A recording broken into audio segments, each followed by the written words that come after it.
My name is Amanda White. I am 29 years old. I live with my husband John, 34, and my daughter Emma, 6, in a small house in the suburbs of Seattle, USA. Today, I attended the wedding of an acquaintance with John. Although the bride and groom are just casual friends of John, I am not close to them, but I still went along to be polite. The wedding was held at a luxury hotel, and I couldn't help but be curious about the cost of this ceremony, even though I knew it was inappropriate. When I arrived, John said he was going to greet some acquaintances, so I took the opportunity to go to the restroom. After finishing cleaning up, I walked out into the hallway to return to the wedding area. As I was walking down the hallway, I heard a few unpleasant voices from behind me. "Oh, look who it is! What is that useless thing doing here? How did she even show up in a place like this?" The voice was quite clear, as if it was meant for me to hear. At first, I pretended not to hear, walking quickly to avoid confrontation, but a louder voice rang out. "Stop there, you ugly thing! I know you can hear me." I felt uncomfortable, but still ignored it, and walked faster. However, someone suddenly ran up and grabbed my hand very hard. The woman holding my hand looked to be over 50 years old, her face full of hostility. "I told you to stop, didn't you hear?" she shouted, her voice full of challenge. I looked at her and gently pushed her hand away. She staggered back and immediately cried out as if I had hurt her. Immediately after, another young woman ran up, supported her and spoke sarcastically. "She must be uneducated to behave so rudely. This kind of incompetent person only makes others lose face." The young girl looked at me with contempt. I tried to stay calm, looked at them and asked, "Excuse me, but what is this? I don't know you guys, why are you talking to me like that?" The girl raised her eyebrows, her face full of pride. "Don't you recognize me? I'm Sophia, your sister, and this is our mother. Have you forgotten your family?" I stood still for a few seconds trying to remember. Then I smiled faintly. "Ah, so that's how it is. But I haven't considered people like you as family for a long time." My answer made both of them extremely angry. While the conversation was getting tense, two men walked over. An older man, called my father, looked very upset when he saw me. The other man, the groom of today's wedding, named Michael, Sophia's fiancé, stood there dumbfounded. "Why is she here? Who gave you permission to come in? This is our daughter's wedding, it's not a place for you," my father spoke in an angry voice. I just kept quiet, not bothering to reply. At that moment, John, my husband, appeared, calling me in a warm voice. "Amanda, are you here? I've been looking for you." John's appearance changed the atmosphere completely. Sophia looked at him with admiration, but quickly turned to hatred when she saw me standing next to him.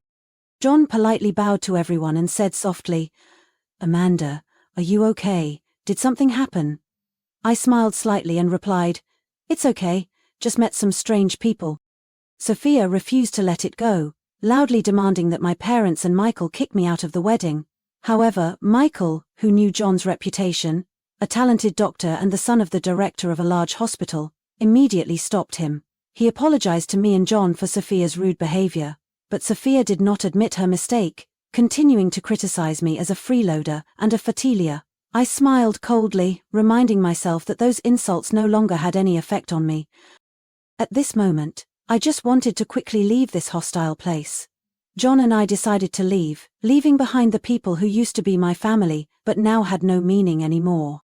As I, Amanda White, stood across from my mother and sister Sophia in the lobby of the luxury hotel, old feelings that I had thought I had forgotten suddenly came flooding back. Their harsh words were like small, sharp knives, recalling the years of my childhood when I was neglected and looked down upon. Sophia, now in her gorgeous wedding dress, was displaying her familiar smug attitude. My mother, with a contemptuous gaze, as if she had never considered me her daughter. They spoke of me as an outsider, a peculiar who did not deserve to be here, and those words echoed like a bell in my head. I tried to stay calm, not letting them see the hurt I had experienced. Because I knew, for these people, any sign of weakness was an opportunity for them to continue trampling on me.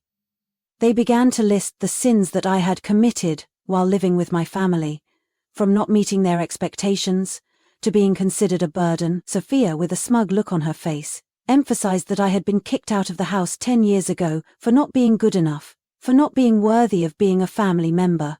My mother continued in a harsh tone, asserting that I was a useless child, a nuisance, and a failure. I listened in silence, but this time not out of fear. In my heart the old pain could no longer be touched. I had left them, built my own life, and most importantly, I did not need recognition or love from those who had abandoned me. However, when Sophia repeated that she was the pride of the family, and I was just a parasite, a hint of bitterness still flashed in my heart. Those words reminded me of the reason why I decided to leave forever. Back then, when I was a 19-year-old girl who had just graduated from high school, I tried my best to gain freedom. My family, who had always put Sophia on a pedestal, wouldn't let me go to college, didn't want me to have the chance to change my life.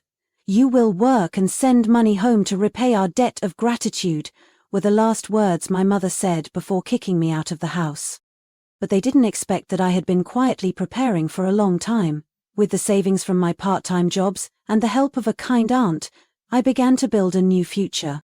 As those memories suddenly appeared, I raised my head, looked straight at Sophia and my mother, my voice calm but full of power. "What you say about me doesn't matter anymore. I have my own family, a family that truly loves and cherishes each other, something I have never felt from those who call themselves family." I saw Sophia's face pale, while my mother just stood there without saying anything. At that moment, John walked over, gently placed his hand on my shoulder, as if to give me strength. He was a testament to everything I had achieved after years of overcoming adversity. I turned to him, smiled and said, "Everything here is done, let's go home. I don't want to waste any more time on things that are not worth it." Leaving the hotel, I felt a sense of peace that I had never felt before. The people who had hurt me were now just pale shadows of the past. I held John's hand tightly and promised myself that I would never let anyone or anything hurt the family I had tried so hard to protect. Emma, my little girl, would never have to go through what I had endured. I would protect her, just as I had protected myself, from the toxicity of the past. I walked quickly out of the hotel hallway with John, trying to shake off the suffocating feeling that my mother and Sophia had just brought. But as we approached the main lobby, an arrogant voice rang out from behind. "Amanda, stop! I haven't finished talking yet!" I turned around and saw Sophia in her pure white wedding dress, but her eyes were filled with hatred. My mother, who had always followed her, stood behind her with her usual cold expression. Sophia pointed her finger straight at me, as if to assert her position. "Who do you think you are? A person who doesn't deserve anything in this life, dares to appear here and disgrace our family?" I smiled lightly, my eyes calmly facing my younger sister, who once thought she was the center of the universe. "Family, Sophia, family is not a place where people trample each other. I gave up this so-called family a long time ago, and that was the best decision of my life." My words seemed to add fuel to the fire. Sophia shouted, "Do you think marrying John, a good and rich doctor, is something to be proud of? You are just a lucky person, relying on your husband to have the life you have now. In my eyes, you are still the useless Amanda of the past." John squeezed my hand gently, as if to reassure me that he was there to protect me. I felt a warmth and stability from him that I had never felt in my old family. I turned to Sophia, keeping my voice calm. "Sophia, you can say whatever you want, but the truth is that you can't stand to see me happy.